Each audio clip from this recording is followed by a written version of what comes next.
Jésus-Christ est vivant et il est merveilleux, le Seigneur de gloire. Il est ressuscité et il vit, il est avec nous en ce lieu ce matin. Je voudrais que, avant toute chose, vous puissiez vous tourner d'abord à droite, à gauche, saluer juste votre voisin d'à gauche et de droite. Saluez-le rapidement. N'allez pas loin.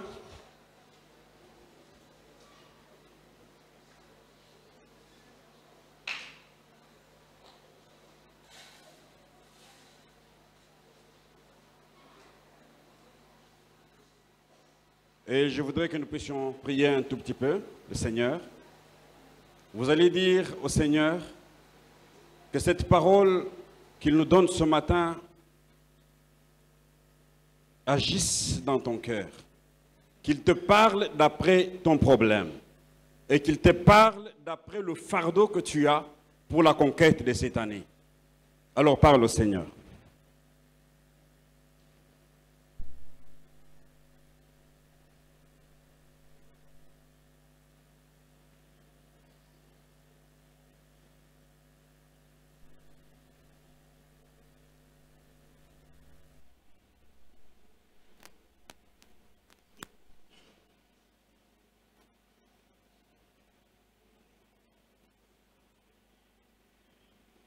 Tendre Père, nous te bénissons, nous t'élevons ce matin parce que tu es très bon et tu es vraiment réel pour nous.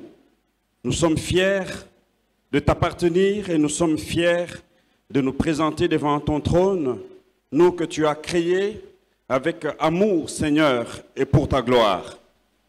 Nous voulons te dire merci parce que ça fait longtemps que nous sommes rassemblés avec tes enfants et qu'aujourd'hui encore nous nous voyons tous en bonne santé. Saint-Esprit, rends-moi utilisable ce matin, ici. Laisse que ta présence soit une réalité. Pendant que cette parole sera proclamée, touche et guérit les malades. Toi seul, Seigneur, résous les problèmes de chacun de ceux qui sont venus, les cœurs chargés ce matin devant toi. Toi seul, Seigneur, allume un feu au cœur de chacun pour que nous soyons ces enfants bien-aimés que tu veux voir rayonner dans ce monde. Raison pour laquelle je t'élève, Seigneur, au milieu de nous, pour que tu règnes au nom de Jésus. Amen. Merci.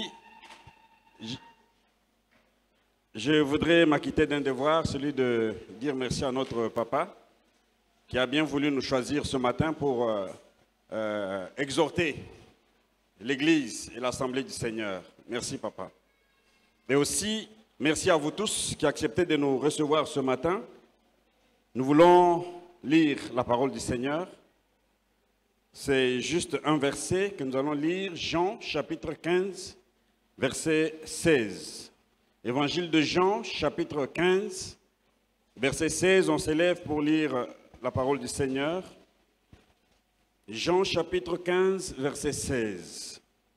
La Bible dit, « Ce n'est pas vous qui m'avez choisi, mais moi, je vous ai choisi, et je vous ai établi, afin que vous alliez, et que vous portiez du fruit, et que votre fruit demeure, afin que ce que vous demanderez au Père en mon nom, il vous le donne. » Et Français courant dit ceci, « Ce n'est pas vous qui m'avez choisi, c'est moi qui vous ai choisi. Je vous ai chargé d'aller, de porter des fruits et des fruits durables.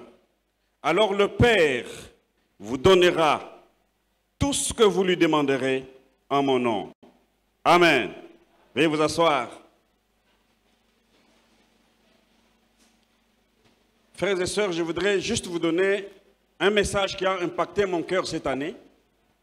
Parce que quand nous étions en retraite, du début d'année, le 8 janvier, on a commencé la retraite.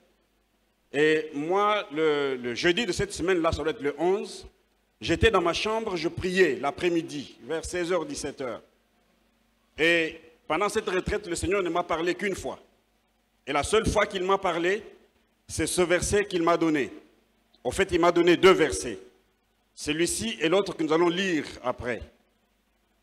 Parce que nous sommes dans une année de conquête. Et nous devons savoir que pour conquérir, il y a deux sortes de façons de conquérir. Souvent, nous combattons dans un combat défensif.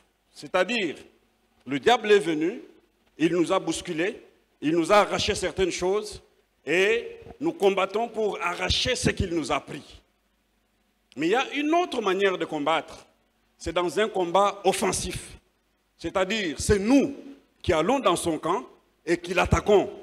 Et en ce moment-là, il y a autant de bénéfices que lorsque nous sommes dans un combat défensif. Amen. Ce verset de Jean commence par les paroles du Seigneur qui dit « Ce n'est pas vous qui m'avez choisi. Vous, vous ne m'avez pas choisi. » Jésus parle ce jour-là, c'était le dernier jour de sa vie sur la terre, vivant, avant qu'on le tue. C'était le jour où le soir, il devait être arrêté. Et il était ensemble avec les disciples. Pour bien comprendre ce récit, c'est à partir du chapitre 13 de Jean que Jésus a commencé à faire ce long discours. Il a parlé du fait qu'il va partir, mais que le Saint-Esprit va venir. Il a parlé demandant aux gens de s'aimer les uns les autres parce qu'on reconnaîtra les disciples par l'amour qu'ils ont les uns pour les autres. Il a parlé de beaucoup d'autres choses. Mais quand il arrive, c'est jusqu'au verset 17 pratiquement, il clôture par la prière, qu'on appelle prière sacerdotale. Mais dans le verset que nous venons de lire, il leur dit, ce n'est pas vous qui m'avez choisi. Ce n'est pas vous. Et je voudrais que chacun de nous ce matin réalise que vous n'avez pas choisi le Seigneur. Personne ici n'a choisi Dieu. Personne ici n'a choisi de venir auprès de Dieu. C'est Dieu qui vous a choisi. Alléluia. Donc, qu'on ne se trompe pas. Vous n'êtes pas réveillé un matin, vous dites, non, moi je vais aller. Non, non, Dieu vous a déjà choisi. C'est pourquoi d'ailleurs, lorsque nous lisons Éphésiens chapitre 1, à partir du 3e verset, ou du moins 4e verset, la Bible dit que Dieu nous a élus avant la fondation du monde. Avant que le monde ne soit formé, Dieu nous a élus. Ça veut dire quoi? Vous savez, Dieu, par moment, il agit comme un architecte. Je sais qu'il y a des architectes ici, Papa Alain et les autres qui sont là. Et pour qu'un architecte commence à construire une maison, qu'est-ce qu'il fait? Il commence par dessiner la maison. Et puis, il fait la maquette. J'ai vu même la maquette de ce temple. C'est comme si c'était déjà fait. C'est-à-dire que la maquette qu'il fait représente réellement la maison avec tout ce qu'il y a dedans, avec les chambres, dimensions et tout et tout. Maintenant, l'architecte présente à celui qui lui a donné le travail, il présente son projet, il dit voilà la maison que je vais construire. Dans la tête de l'architecte, la maison, dès qu'elle est finie sur sa maquette, c'est déjà terminé. On va juste commencer ce qui est déjà fini sur sa maquette. Je ne sais pas si vous me comprenez. Donc l'architecte peut même donner cette maison à quelqu'un d'autre. Donc ce qu'il a fait là, il laisse à quelqu'un d'autre et la personne fait le boulot sans qu'il soit présent. Ça s'est passé chez moi. Donc quand l'homme qui a construit ma maison, l'architecte a fait juste la maquette et il a donné à un autre, c'est celui-là qui est resté faire le boulot. Alléluia. Donc Dieu, il est l'alpha et l'oméga. C'est-à-dire, il connaît la fin avant le début. Il vous a choisi, il nous a choisi. Il m'a choisi, tu es le choix de Dieu.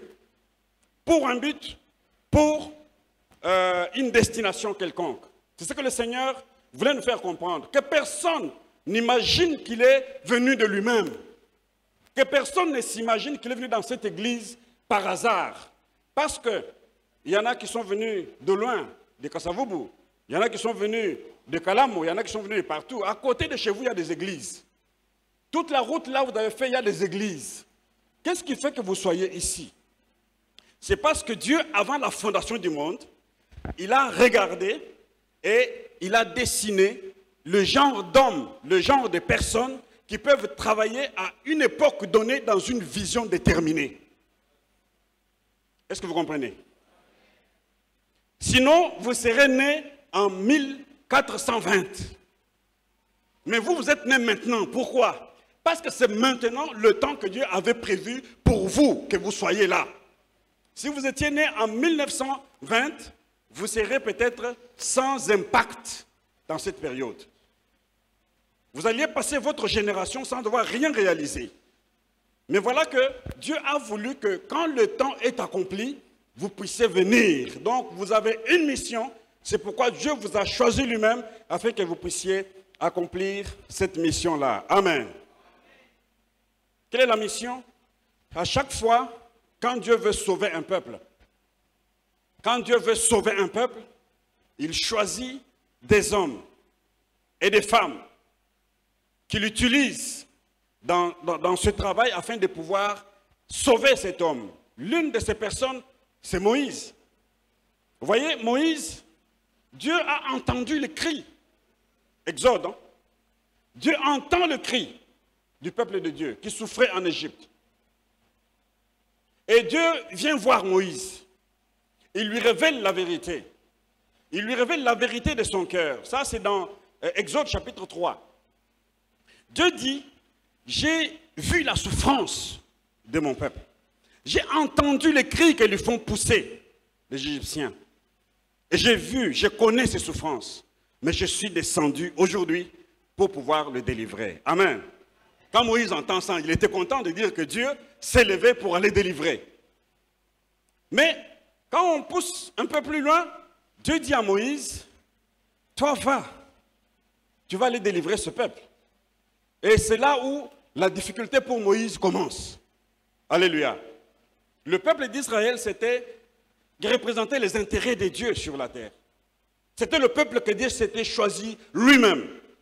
Et il le représentait valablement. Et il voulait qu'au travers d'Israël, les gens le connaissent. Les gens l'adorent comme Dieu. Les gens le respectent. Et les gens abandonnent les faux dieux pour le suivre, lui, le vrai Dieu. Mais la période où Israël est passé en Égypte, dans le désert, dans des difficultés, des problèmes, cela n'a pas plu à Dieu. C'est pourquoi Dieu s'est choisi quelqu'un afin qu'il fasse ce boulot-là. Et il envoie Moïse auprès de Pharaon. Va, dis-lui de libérer mon peuple. Et il va dire au peuple, votre Dieu est descendu pour vous délivrer. Amen. Et dès que le Seigneur lui a dit pourquoi il l'avait choisi, Moïse dit, non, je ne peux pas aller. Pourquoi? Parce que je ne suis rien. Qui suis-je? Voilà la réponse de Moïse. Qui suis-je pour que moi j'aille voir Pharaon que je connais? Pharaon que j'ai fui. Pharaon qui a une grande armée au monde. Pharaon qui est un homme puissant. Qui suis-je pour aller voir Pharaon? C'est alors que Dieu dit, non, Moïse, moi-même, j'irai avec toi. Amen. Moi-même, je serai avec toi. Donc, quand Dieu te choisit pour un travail quelconque, pour que tu puisses exercer une influence, pour que tu puisses participer à la délivrance d'une personne, Dieu ne te laisse jamais et jamais seul. Lui-même t'accompagne. Lui-même est avec toi. Raison pour laquelle ce matin, il est avec nous dans cette salle et en ce lieu. Il y a des enfants de Dieu qui ne sont pas conscients de la présence de Dieu chaque jour de leur vie. Et partout où ils passent, ils ne sont pas conscients que leur Dieu, qui les a choisis, qui les a sauvés, est avec eux chaque jour, à chaque instant. Et dans le livre de Exode, vous verrez que quand Moïse est parti voir Pharaon, il voit Pharaon, Pharaon résiste. Hier, j'ai appris qu'il y a eu une marche de prière ici, une marche pour prendre possession. Au fait, quand il va voir Pharaon pour lui dire « Pharaon, libère mon peuple », ce n'est pas que Dieu haïssait Pharaon. Non. Ce n'est pas que Dieu voulait tuer Pharaon. Non. Dieu voulait que Pharaon libère seulement son peuple. C'est Pharaon qui s'est compliqué la vie en disant « Non, je ne fais pas ». Alors quand Dieu a un intérêt, il est prêt à tout faire pour que son peuple soit satisfait. Beaucoup parmi nous pleurent. Beaucoup parmi nous pensent même que Dieu n'entend pas leurs prières. Beaucoup parmi nous disent même, Seigneur, j'ai même donné des offrandes, je donne mes dîmes, je fais ça, je fais ça. Bien-aimés dans le Seigneur, en dehors de tout ce que nous faisons, sachez qu'avant que vous ayez donné des dîmes, avant que vous ayez donné vos offrandes, avant que vous ayez travaillé pour quoi que ce soit dans l'église du Seigneur, Dieu vous a choisi et il vous a aimé. Son amour est au-dessus de tout. Et il est prêt à tout faire pour que vous puissiez le revenir. Que vous soyez son instrument entre ses mains afin qu'il puisse faire le travail pour lequel il vous a choisi. Alléluia. Alors, dans la conquête, la première des choses que Dieu dit, que le Seigneur dit à ses disciples, vous ne m'avez pas choisi, moi, je vous ai choisi. Je vous ai établi. C'est ça le deuxième mot, établir. C'est-à-dire, je vous ai oint. J'ai fait de sorte que vous ayez tout ce que vous devez avoir. Je vous ai fait asseoir. Quand Dieu choisit, ce n'est pas pour rien. Comme il veut donner une mission, Dieu choisit et établit. Il oint son peuple afin qu'il soit capable d'accomplir le travail pour lequel Dieu l'a oint. À l'époque, on parlait d'Israël, c'était juste un petit, un petit peuple, peu de gens. Ça ne représentait pas grand-chose. Aujourd'hui, quelle est la volonté de Dieu pour nous qu'il a choisi? Qu'est-ce que Dieu veut pour nous qu'il a choisi? Quand nous lisons 1 Timothée chapitre 2 verset 4, la Bible nous montre que la volonté de Dieu maintenant, c'est que tous les hommes soient sauvés et parviennent à la connaissance de la vérité. Amen. Tous les hommes, ce n'est pas Israël. Tous les hommes veut dire, quand vous allez à Kinshasa, il y a environ 12 millions de personnes. Environ, c'est à peu près. Tous les 12 millions de personnes de Kinshasa doivent être sauvées. Moi, je m'amuse, je me suis amusé à faire des calculs, des statistiques. Je me dis, les églises les plus grandes ici, à Kinshasa, c'est à peu près 8000 personnes. On peut dire même 15 000. Il y en a combien? Pas beaucoup. L'église catholique, à elle seule, ne peut pas prendre plus de 2 millions de gens. Parce que c'est eux qui sont implantés partout. Kinshasa, avec ses 12 millions de gens, constitue l'intérêt de Dieu pour nous. Alléluia. Dieu veut sauver tous les 12 millions de gens qui sont à Kinshasa. Mais toutes les églises réunies de Kinshasa ne réunissent pas 5 millions, je doute. Non, ça ne réunit pas 5 millions. Il y a des milliers et des milliers de gens qui sont en train de souffrir. Entre-temps, nous, là, nous sommes choisis. Nous avons été choisis par le Seigneur afin que nous puissions aller. Que nous puissions aller. Ça, c'est la troisième chose qu'il dit. Je vous ai choisi pour que vous puissiez aller.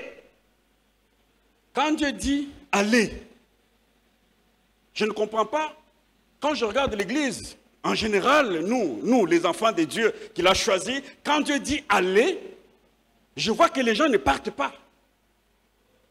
Aller, mais nous ne partons pas, nous semblons aller, nous semblons faire quelque chose, mais nous ne faisons pas ce que Dieu attend de nous, mes frères, mes sœurs.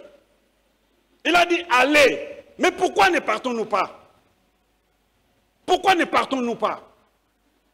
Quand vous lisez Luc chapitre 6, et ce verset-là, il me fait toujours froid quand je le lis. Luc chapitre 6, verset 46.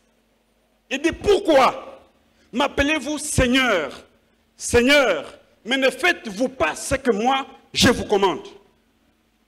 Pourquoi l'Église, pourquoi les enfants de Dieu appellent-ils Dieu Seigneur, Seigneur, mais ne sont pas prêts à faire ce que Dieu leur demande de faire? Qu'est-ce que Dieu nous demande de faire? Allez! Alléluia. Marc 16, 15. Allez par tout le monde. Allez par tout le monde. Et prêchez la bonne nouvelle. Parce que l'évangile, c'est la bonne nouvelle. Allez par tout le monde. Ça veut dire aller dans tous les 4 coins de Kinshasa pour nous qui sommes ici. Aller dans tous les 4 coins du monde pour que nous puissions prononcer, proclamer, annoncer ce que Dieu a fait pour l'humanité. Parce que c'est notre temps. Parce que nous sommes choisis en cette période pour cela. Parce que Dieu n'a pas d'autre personne que toi et moi. Et parce que Dieu a fait que chacun de nous puisse habiter là où il y a des personnes à sauver.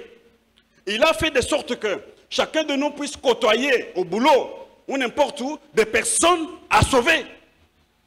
Il a fait de sorte que dans nos bus, dans nos transports, partout où nous passons, nous avons des hommes à sauver. Et parfois, l'attitude que nous avons, nous, que Dieu a choisi, c'est que nous regardons ces gens, nous les dédaignons.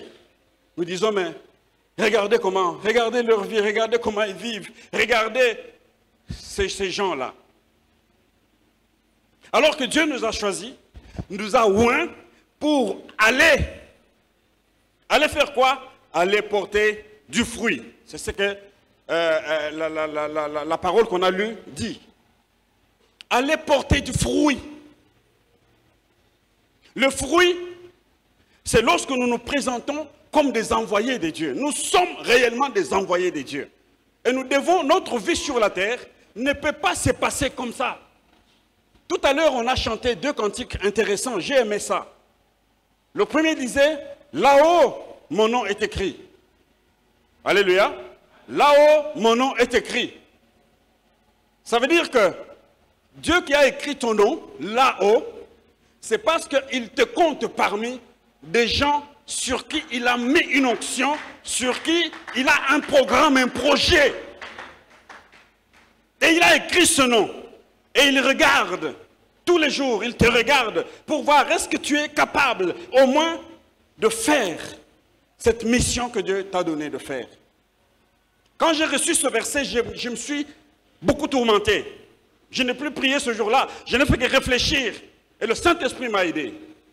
Alléluia. C'est un verset que je connais, c'est un verset sur lequel j'ai déjà prêché. Mais cette année de conquête exige que les enfants de Dieu aillent pour conquérir aussi le monde. Ce n'est pas seulement les domaines, différents domaines de notre vie que nous avons à conquérir. Ça d'ailleurs, si il s'agissait que de différents domaines de notre vie, ça serait plus facile. Le Seigneur dit dans Matthieu 6, quand vous lisez Matthieu 6, là où il parle d'inquiétude, il y en a des gens qui s'inquiètent pour en manger, pour se vêtir, pour des choses, se loger, pour des choses simples. Mais le reproche que Jésus fait aux gens, il leur dit, ces choses-là, pour lesquelles vous vous inquiétez, ce sont des païens qui le cherchent. Est-ce que vous comprenez ça? Ce sont des païens, ça c'est Jésus qui dit, des païens, c'est-à-dire des gens qui ne connaissent pas Dieu, se tourmentent pour leur vie. Pour ce qu'ils vont manger, pour ce qu'ils vont boire, que je vais m'habiller comment, mes enfants vont étudier où. Ce sont des païens qui se tourmentent pour ça. Il a dit, vous, premièrement, occupez-vous du royaume des cieux et de sa justice. Et toutes ces choses-là de conquête vous seront données par-dessus. Il reste dans sa logique. Parce que Dieu ne fait pas travailler les gens en vain. Pendant le petit moment où je vais sur terrain, où je parle aux hommes, je parle aux femmes, je fais un coaching par là, un coaching par-ci, j'ai découvert que la parole de Dieu, mes frères, mes sœurs, elle est oui et amen. Tout ce que Dieu a dit, il le fait pareillement. Tout ce que Dieu a raconté dans sa Bible, dans sa parole là, il réalise cela parfaitement. Nous doutons des fois. Nous sommes des fois comme Moïse. Je me dis, mais qui suis-je? Je ne connais même pas un seul verset de la Bible. Qu'est-ce que moi je peux faire? Comment je peux moi prêcher? Je dirais à qui? D'ailleurs, les gens me connaissent. Ils savent qui j'étais. Paul aussi, les gens connaissaient qui il était. N'est-ce pas? Mais quand Dieu t'a choisi là, le jour où tu as reçu le Seigneur dans ton cœur, sache que le problème du péché, il l'a réglé définitivement. Donc Dieu n'est pas en colère contre toi à cause de tes péchés que tu as commis là, parce qu'il t'a déjà pardonné pour ça. Tu dois maintenant t'élever en tant qu'enfant de Dieu, en tant qu'élu de Dieu, en tant qu'un homme, une femme choisie par Dieu, impacter le milieu dans lequel tu vis. Ce matin, j'ai senti qu'il y a une bonne musique ici. On a bien dansé. Et chaque fois que j'arrive ici, je suis content. Parce qu'on chante bien, notre église est jolie. Mais pourquoi vous voulez que ces choses-là, ça soit seulement vous qui vivez ça et pas les autres qui sont dehors? Si c'est bien tout ce qui se fait ici, pourquoi alors sommes-nous égoïstes, mes frères, mes sœurs? Excusez-moi, excusez le terme, mais c'est très fort au-dedans de moi lorsque je regarde que nous ne faisons pas réellement ce que le Seigneur attend de nous. Alléluia. Nous sommes ensemble? Ce n'est pas vous qui m'avez choisi, moi je vous ai choisi, je vous ai établi afin que vous alliez et que vous portiez du fruit. Et que vous portiez du fruit. Porter du fruit, c'est que le Seigneur, quand il nous regarde, il regarde ton nom qui est écrit là. Et une autre chanson, c'était c'est ça, non? On a chanté, on a dansé ici. Mais ne pas abandonner Christ, c'est quoi? Celui qui aime Dieu, il respecte ses commandements. Il fait ce qu'il a commandé. C'est comme le verset que je vous ai dit, non? Seigneur, Seigneur. Mais quand on regarde aux fruits, nous ne cherchons pas de fruits, nous ne portons pas de fruits. Si chacun d'entre nous ici présent avait cette conscience en lui, chaque dimanche, on verrait le double de ce qui est ici. Je ne sais pas si vous comprenez. Chaque dimanche, on verrait le double de ceux qui sont ici. Tu te bats pour ton Seigneur, tu te bats pour ton Sauveur. Tu n'as pas à attendre l'ordre. L'ordre a déjà été donné d'aller. J'ai entendu quelqu'un dire, on ne me donne pas la chair. Quelle chair on donne? Moi d'ailleurs, quand je suis invité ici, je suis heureux. Même si on m'invite une seule fois par an ou même une fois pendant 5 ans, je ne manque pas d'endroits pour prêcher l'évangile. Je ne manque pas de personnes à qui parler de Dieu. Je vous lis comment Paul le faisait. J'espère que je vais retrouver ce verset. 1 Corinthiens 9, 19 à 22. Paul dit ceci. Bien que je sois libre à l'égard de tous, je me suis rendu serviteur de tous, afin de gagner le plus grand nombre. Avec les Juifs, j'ai été comme Juif, afin de gagner les Juifs. Avec ceux qui sont sous la loi, comme sous la loi, quoique je ne sois pas moi-même sous la loi, afin de gagner ceux qui sont sous la loi. Avec ceux qui sont sans loi, comme sans loi, quoique je ne sois point sans loi, la loi de Dieu, étant sous la loi de Christ, afin de gagner ceux qui sont sans loi. J'ai été faible avec les faibles, afin de gagner les plus faibles. Je me suis fait tout à tous, afin d'en sauver de toute manière quelques-uns. Amen. 1 Corinthiens 9, 12 à 22.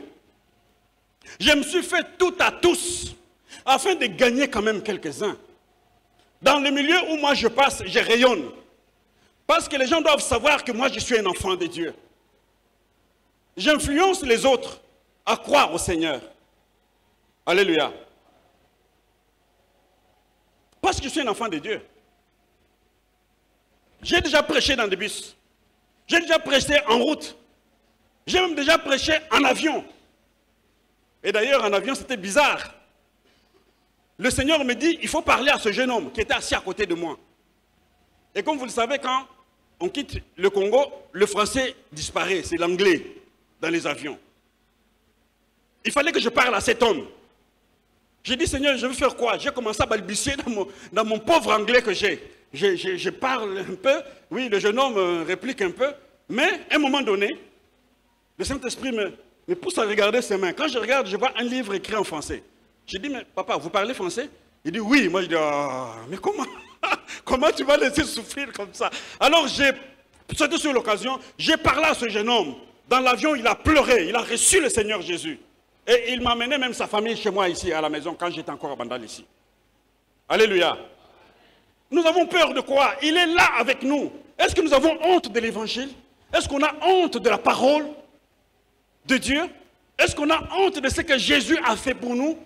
Nous sommes une lettre écrite pour Christ. Et nous devons rayonner dans notre génération, parce qu'il attend là le fruit. Et enfin, dans ce verset, la dernière, ou du moins l'avant-dernière chose, il a dit qu'il faut que le fruit demeure. Non seulement nous avons amené le fruit, mais le fruit doit demeurer. C'est là maintenant le travail que vous devez donner à l'équipe qui dirige, au révérend. Dites-lui, il n'y a plus de place ici parce qu'il n'y a maintenant plus de gens. C'est là maintenant le deuxième verset que le Seigneur m'a donné. Quand je réfléchissais, il me donne le verset de Colossiens, chapitre 1, versets 28 et 29.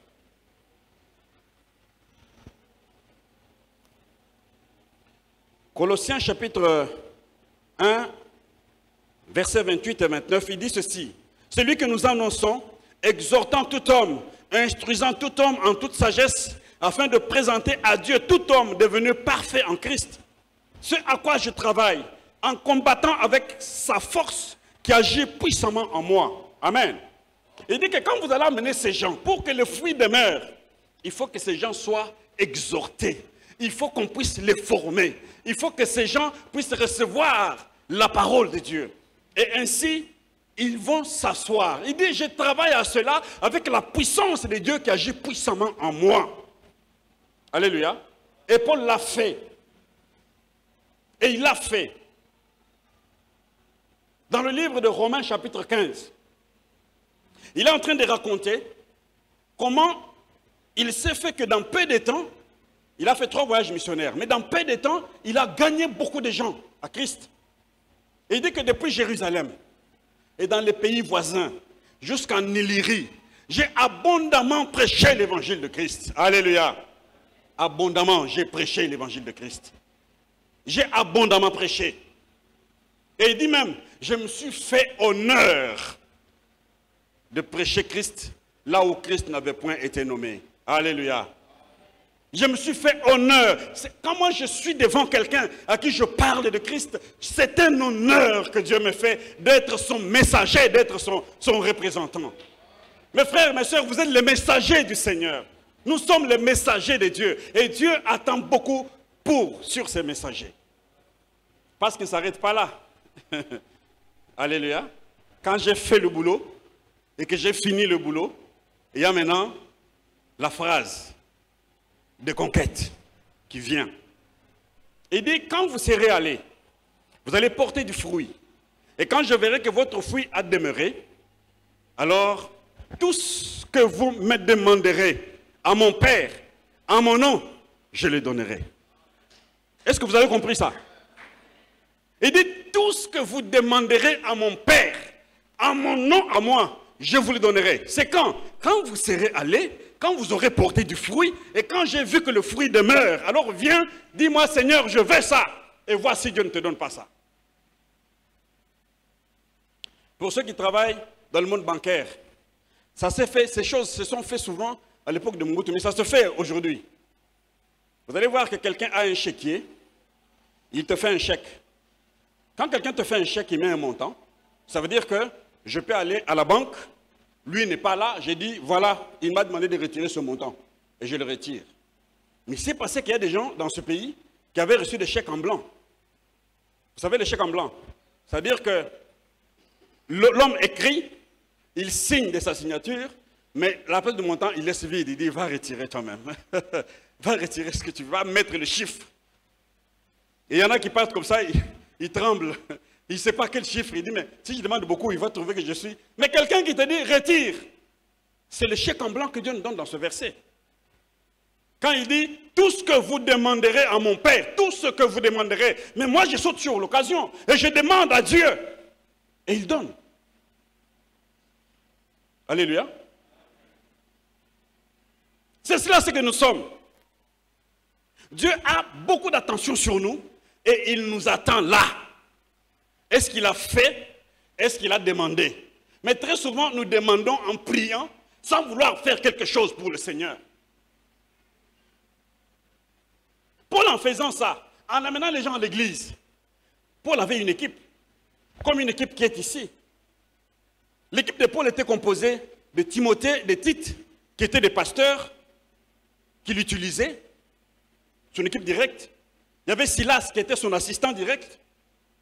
Il y avait Aquila, Apollos et Priscille, qui étaient des enseignants. Quand quelqu'un vient, il reçoit les enseignements. C'était ces gens-là qui se chargeaient de ça. Et il y avait Épaphras qui jouait le rôle d'intercesseur, qui était là. en train d'accompagner Paul. Et ici, il y a tout ça.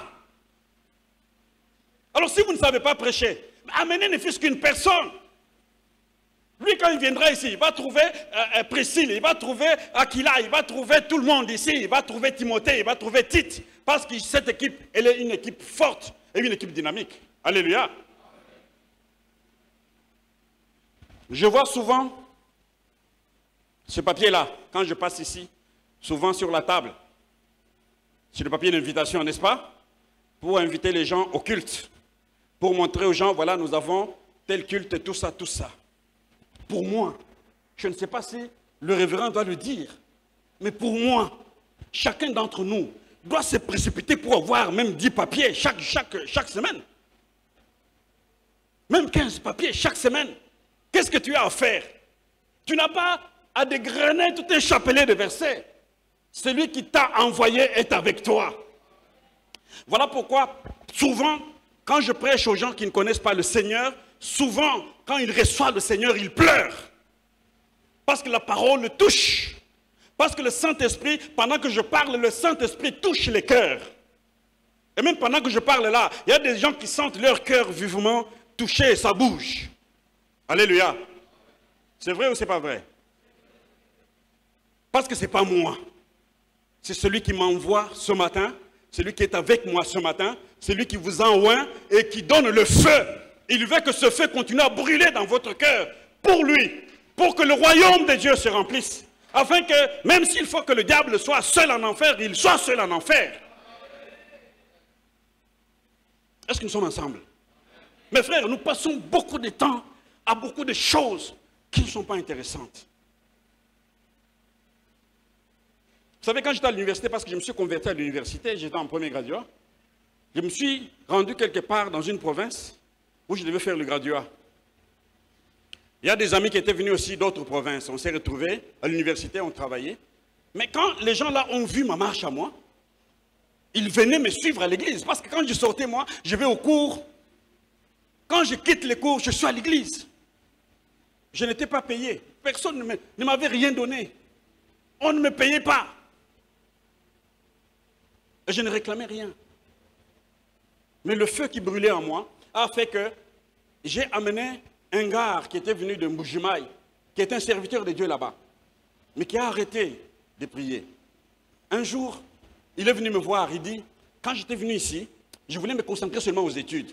Mais quand je te vois, le feu que tu as, je veux moi aussi prier là. Prie pour moi. Mon collègue, j'ai prié pour lui. Je l'ai amené à l'église. Et c'est lui qui a amené quelqu'un qui était ivrogne.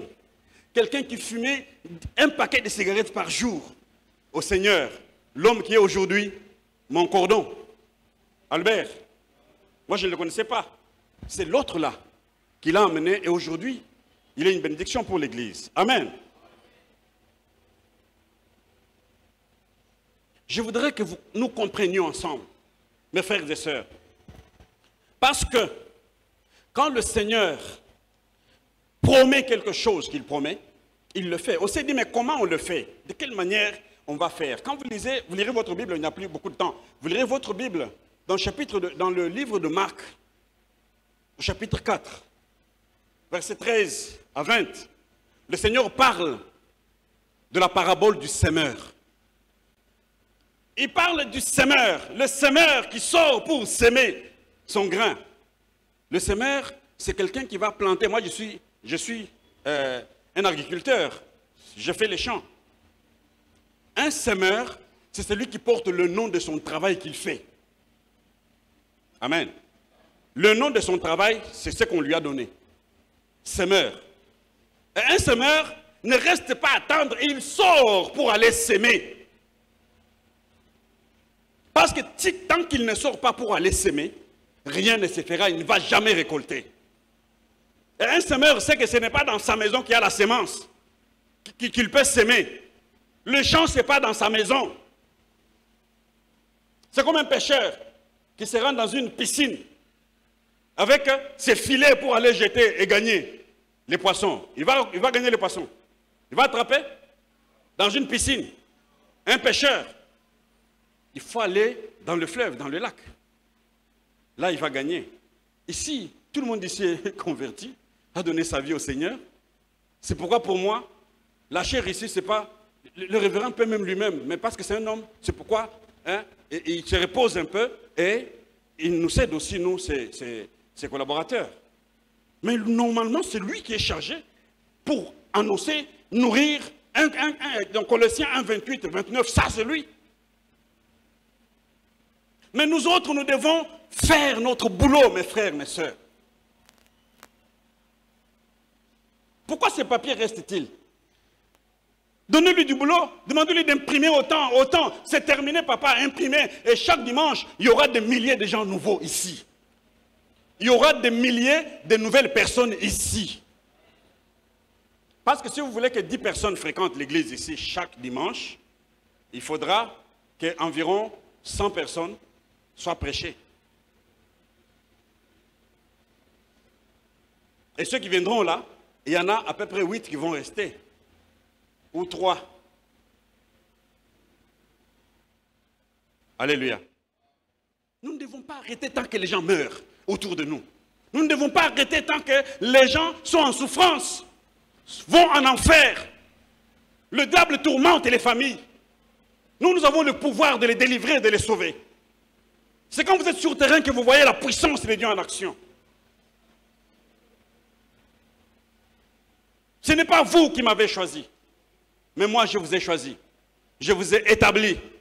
Afin que vous alliez, que vous portiez du fruit. Que votre fruit demeure. Afin que la conquête de tout ce que vous voulez, vous puissiez demander à Dieu et Dieu vous les donne. Si vous n'avez pas d'enfants jusque-là, si vous n'avez pas d'argent pour vous marier, si vous n'avez pas de boulot à faire, s'il y a des choses qui vous bloquent dans votre... Vous ne savez pas vous épanouir dans votre famille, dans votre foyer. Si vos enfants sont troublés, tourmentés, il n'y a qu'une chose à faire. Il n'y a qu'une chose à faire. Allez, portez du fruit. Présentez-vous maintenant devant lui. Dites-lui, Seigneur, moi j'ai gagné des fruits, mais voici mes enfants. Moi j'ai gagné du fruit, mais voici mon épouse. J'ai gagné du fruit, mais voici ce que je veux. Ma requête, donne-moi ce chèque en blanc. Alléluia. Donne-moi ce chèque en blanc. Alors dans cette parabole, on montre que Jésus dit qu'il y a des grains qui vont tomber sur les rocs, sur les pierres, les cailloux. Quand le soleil sort, ça brûle. Il y a des grains qui vont tomber sur les épines. Ça croît comme ça. Beaucoup de choses dans le monde, ça bloque. Et puis, ça ne produit rien. Il y a des grains qui vont tomber au bord de la route. Ça sera mangé par les oiseaux. Mais il y a des grains qui tomberont dans la bonne terre. Pour dire quoi? Lorsque nous faisons une grande activité spirituelle pour conquérir les âmes, il y a une modicité. C'est-à-dire que, qu'est-ce que je dis? Il faut que j'explique facilement. Il y a peu de fruits qui grandissent. Donc il faut abondamment s'aimer pour voir certains grains tomber dans la bonne terre. Ce n'est pas une seule activité que l'on fait ici à l'église qui va... Ça c'est un seul... les grains jetés quelque part. Mais allez aussi dans les lieux où vous travaillez. Allez dans vos quartiers. Allez en route, croisez les hommes et les femmes. Dites-leur, vous êtes un messager du Seigneur. Invitez-les ici. S'ils ont des problèmes, priez pour eux, là où ils sont. Priez pour les malades. Et Dieu va les toucher sur place, ils vont guérir. Vous avez ça. Nous avons ça. Donc, ça doit être répandu normalement et suffisamment.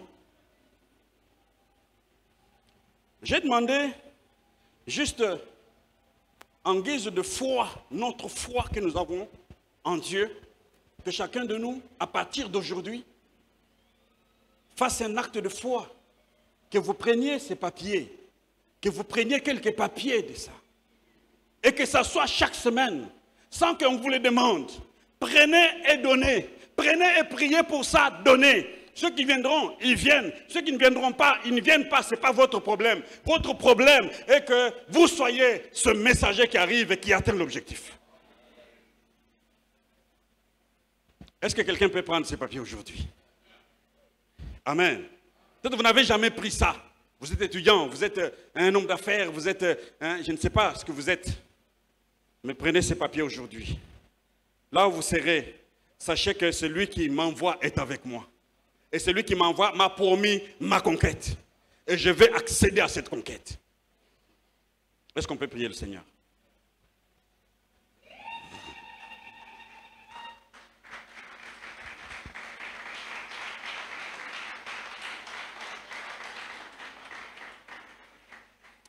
Frères et sœurs, nous avons une prière à faire. Pas beaucoup. Tu vas te lever et tu vas considérer la position que Dieu t'a donnée. Tu vas dire, Seigneur, rends-moi utilisable ce matin.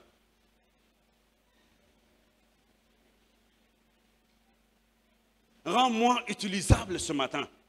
Je veux que tu allumes ton feu à moi et que moi, je me comporte comme un représentant, comme un envoyé de Dieu dans tous les milieux où je passe. Seigneur, rends-moi utilisable. Parce que l'onction, il vous a déjà donné l'onction. Vous l'avez, mais qu'il vous rende utilisable.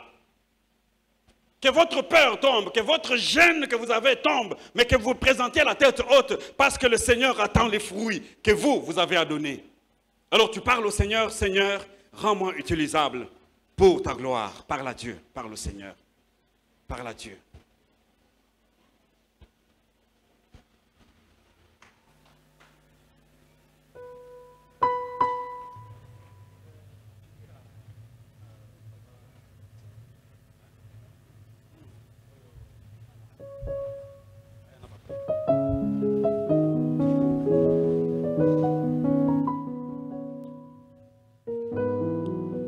Tu peux parler en prenant cette décision. Prends cette décision-là. Que toi aussi tu veux que ton nom soit honoré là dans les cieux. Parce que Dieu veut rendre ton nom grand au travers ce geste, au travers ce qu'il a fait, ce qu'il est en train de faire. Il veut rendre ton nom grand. Et il veut que quand tu te présenteras devant lui, tu sois un homme qui n'a pas à rougir. Il est là, que ce feu t'atteigne là où tu es et que sa présence t'accompagne.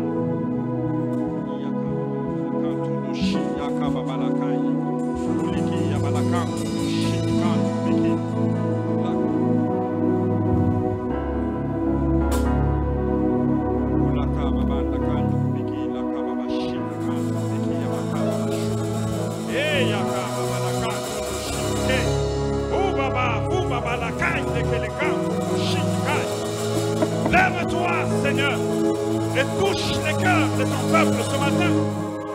Lève-toi, Seigneur, et touche-les, Seigneur, afin qu'ils soient utilisables pour toi. Oh, qu'ils rayonnent, Seigneur, le restant de leur jour sur la terre, qu'ils rayonnent, que ta gloire se manifeste dans la vie de chacun ce matin. Oh, Père, ils sont à toi, tu les as choisis, tu les as oints. Aujourd'hui, ils s'élèvent comme un peuple, un combattant qui s'élève pour aller au combat. Seigneur, rends-les utilisables dans leur domaine d'influence et partout où ils sont, afin que cette maison soit remplie, afin que ta maison soit remplie, Seigneur, jusqu'à déborder. Tu es glorieux, Seigneur. Tu es glorieux, Saint-Esprit. Tu es glorieux, Seigneur, Saint-Esprit. Merci, Seigneur, pour ta parole que tu nous as donnée ce matin. Cette parole qui nous fait du bien. Cette parole qui nous amène au combat. Nous savons que ta présence est pour nous une victoire. Gloire à toi, Seigneur. Touche chacun ce matin. Que le feu s'allume dans le cœur de chacun. Et que le feu de Dieu contamine chacun d'entre eux. Au nom de Jésus. Au nom de Jésus. Au nom de Jésus. Au nom de Jésus. Au nom de Jésus. Maintenant, pendant que tu pries, viens pour un geste prophétique. Ce qui montre que tu es entré en action. Viens prendre ces papiers-là. Viens, tu prends ces papiers-là qui sont là. Prenez-les, un geste prophétique pour montrer que tu es décidé maintenant à faire ce travail. Viens, prends ces papiers-là. Donnez 2 ou 3 ou combien. Ne restez pas sans rien faire. Prenez cela en parlant. Prenez cela en priant. Prenez cela en disant au Seigneur, me voici. Je suis d'accord, je suis prêt. Je suis prêt pour la conquête. Je suis prêt pour la conquête.